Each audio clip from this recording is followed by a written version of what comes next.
Ada 9 modus kecurangan saat pencoblosan dan salah satunya pembagian surat undangan mencoblos C6 yang tidak terdistribusi dengan baik. Hal tersebut disampaikan Ketua Badan Pengamanan Saksi Koalisi Rakyat Bali KRB I Gusti Putu Wijaya dalam diskusi dengan relawan Poros Muda di Denpasar. Tim pemenangan pasangan calon Gubernur Bali nomor urut 2, Ida Bagus Rahi Dharma Wijaya Mantra Ketua Sudekerte, terus menyiapkan langkah strategis mengawal suara saat pencoblosan 27 Juni 2018 mendatang. Sejumlah relawan yang tergabung dalam Poros Muda menggelar diskusi dengan tema mengawal Pilkada Bali yang bersih, jujur, adil, dan bermartabat. Diskusi menghadirkan pembicara Ketua Badan Pengamanan Saksi Koalisi Rakyat Bali KRB, I Gusti Putu Wijaya.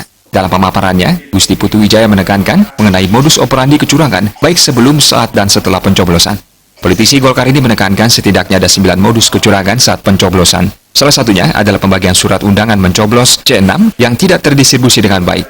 Menurut Wijaya, berdasarkan pengamatan dari waktu ke waktu, C6 yang tidak terbagikan bisa mencapai 30%. Di setiap perhelatan itu masih sangat banyak juga orang yang tidak datang ke TPS. Ya. Padahal sesungguhnya ini kan hal yang 5 tahunan sekali dan sangat penting. Nah, kemudian ada indikasi kita mencoba mengajak Poros Muda itu, coba deh dilihat C6 surat panggilan kepada pemilih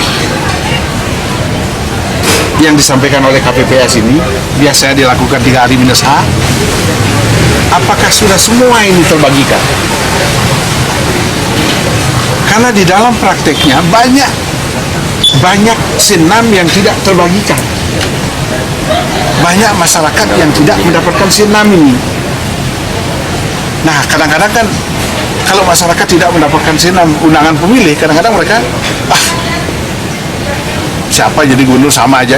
Ini kan kita mencoba untuk meminimais ini dalam rangka bagaimana kesadaran masyarakat untuk datang ke TPS ini. Ya. Nah, ini saya mengajak Poros Muda ini coba dilihat ini. Bila perlu cek ke kelurahan dan ke desa. Berapa dari berita acara pembagian C6 ini tidak terbagikan kepada pemilih? Ini perlu dilihat. Apalagi kalau kita lihat pengalaman-pengalaman selalu ini bisa cukup banyak gitu. Nah, tentu ini yang kita sangat berharap bagaimana KPPS ini betul-betul